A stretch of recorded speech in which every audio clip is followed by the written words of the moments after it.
From LinkedIn News, I'm Leah Smart, host of Everyday Better, an award-winning podcast dedicated to personal development. Join me every week for captivating stories and research to find more fulfillment in your work and personal life. Listen to Everyday Better on the LinkedIn Podcast Network, Apple Podcasts, or wherever you get your podcasts. Did you know that small and medium businesses make up 98% of the global economy, but most B2B marketers still treat them as a one-size-fits-all? LinkedIn's Meet the SMB report reveals why that's a missed opportunity and how you can reach these fast-moving decision makers effectively. Learn more at linkedin.com/meet-the-SMB. Hey, this is Kwame. Thanks for joining us on another episode of the Negotiate Anything podcast. Before we get into the episode, I wanted to remind you about this one-of-a-kind training that we have coming up next week. Our most critical negotiations are now happening online. So I want to ask you something. Have you ever been trained specifically on how to negotiate online? And for most of us, the answer is going to be no. We've probably had negotiation trainings that touched on it, but we've never received specific training on how to negotiate online. And that's why we've created this virtual training called How to Leverage Technology to Succeed in Your Online Negotiations. And it's all about helping you to create a custom strategy for you and your team that'll help you to get the best deals possible in these online negotiations. This is a 2-hour training and it's going to happen on June 4th, and we'd love to have you. Check out the link in the description to learn more. Hello and welcome to this week's Minisode. In these shorter episodes, we're bringing you highlights from our most popular episodes. Also, before we get into the episode, I want to remind you that here at the American Negotiation Institute, we have resources both for you and for your team. Our professional development training programs focus on negotiation, conflict resolution, communication, and leadership. We also customize every single training for the needs of our clients. We also have an online course and one-on-one training if you are looking to improve your skills personally. We love working with podcast listeners, so check out the links in the description if you're interested in learning more. We'd love to work with you. And now, without further ado, let's jump into the interview. Just about everybody has at some time or another gotten a no. You know, you work your way up to have the courage to ask for a raise or to ask to extend a deadline or whatever it is that you're negotiating, and it just doesn't go your way where you feel that rejection. And it can be really hard to process that rejection and move forward, especially if it's something where you feel like your reputation was on the line, or maybe, you know, you're taking it more personally than you should. And so when you shift into this idea of compassionate curiosity in the book, and I want to hear how you made the decision to focus on that, I saw the connection because the best way to get through that fear, to get through that rejection, to get through any stumbling block in a negotiation is to approach it with curiosity versus some kind of tactic. And that clearly comes through in the book. So tell us a little bit about, you could have really gone in any direction with the technique that you wanted to focus on for helping people negotiate. How did you make that connection between where you started and using compassionate curiosity?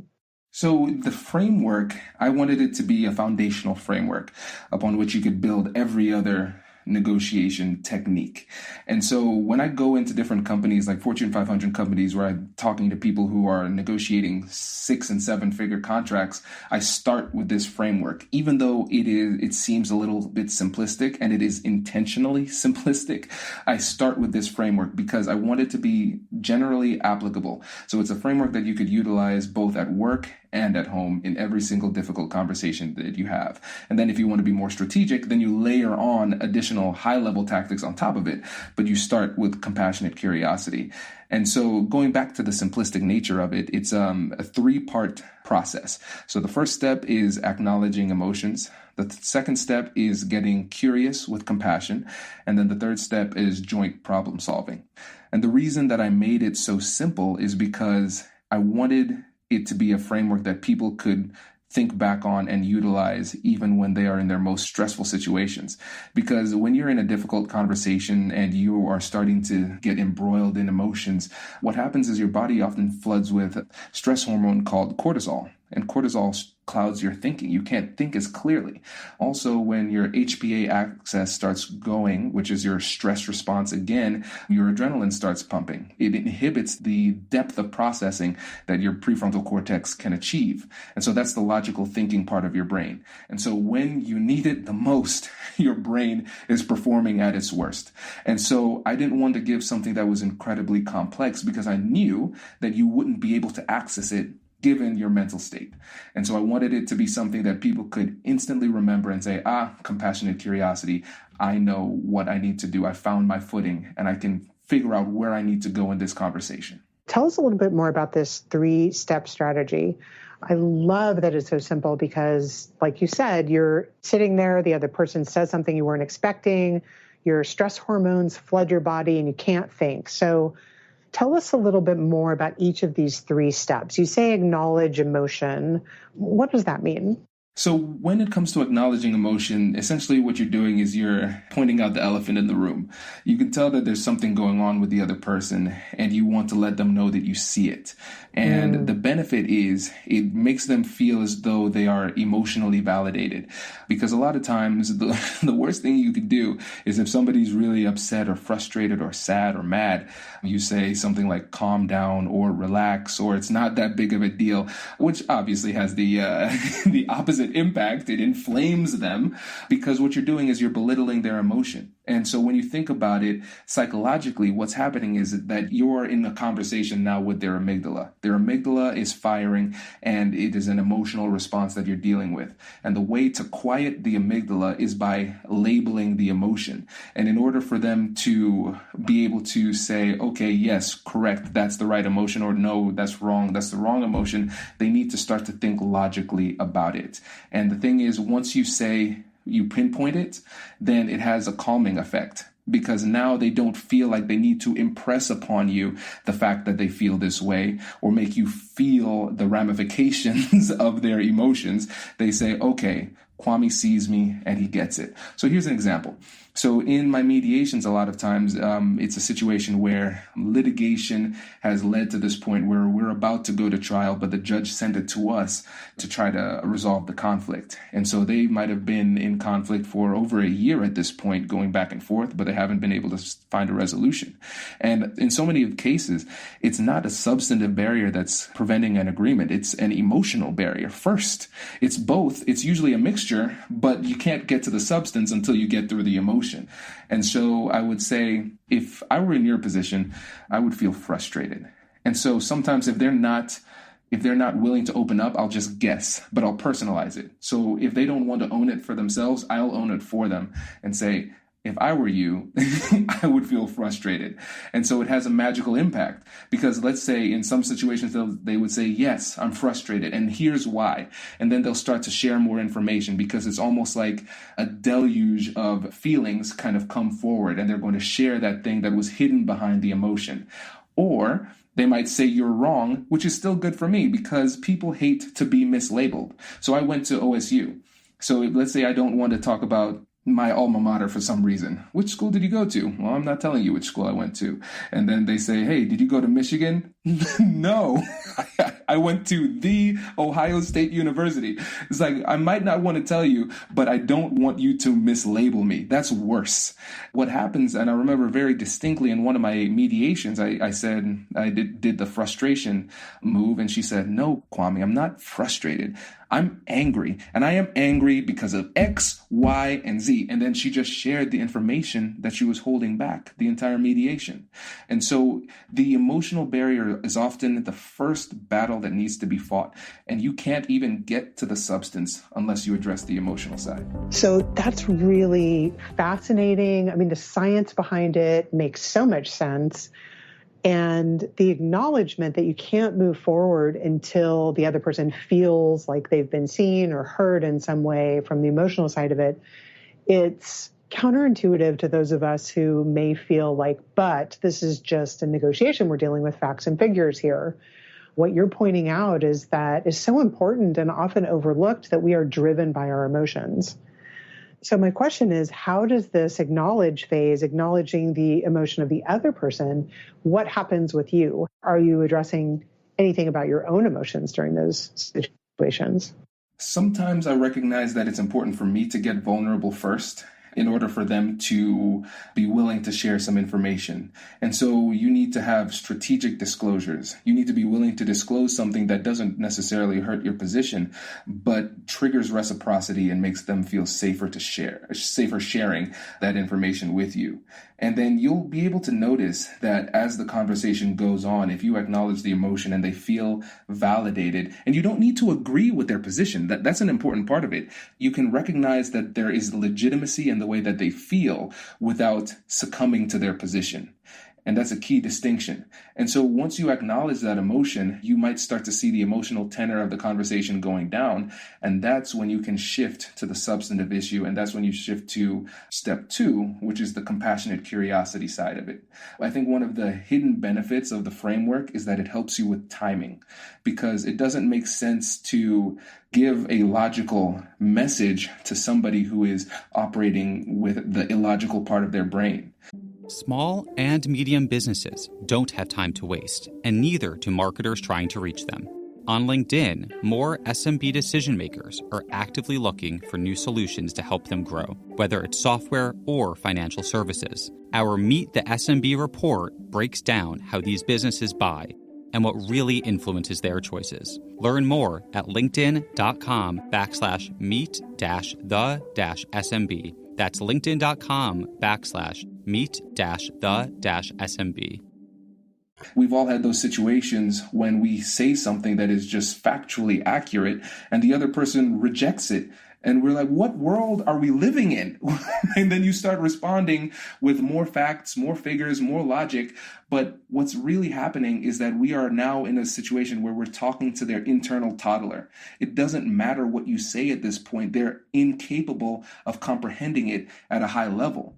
And so this helps you to identify when in the conversation you should say what.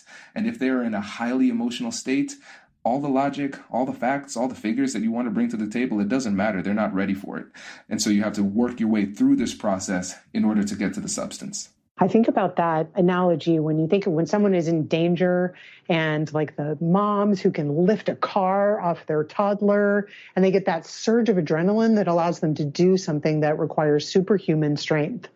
And thinking about that's the stage that their brain is in. They may not be lifting a car, but all of that adrenaline is rushing through their brains in that moment.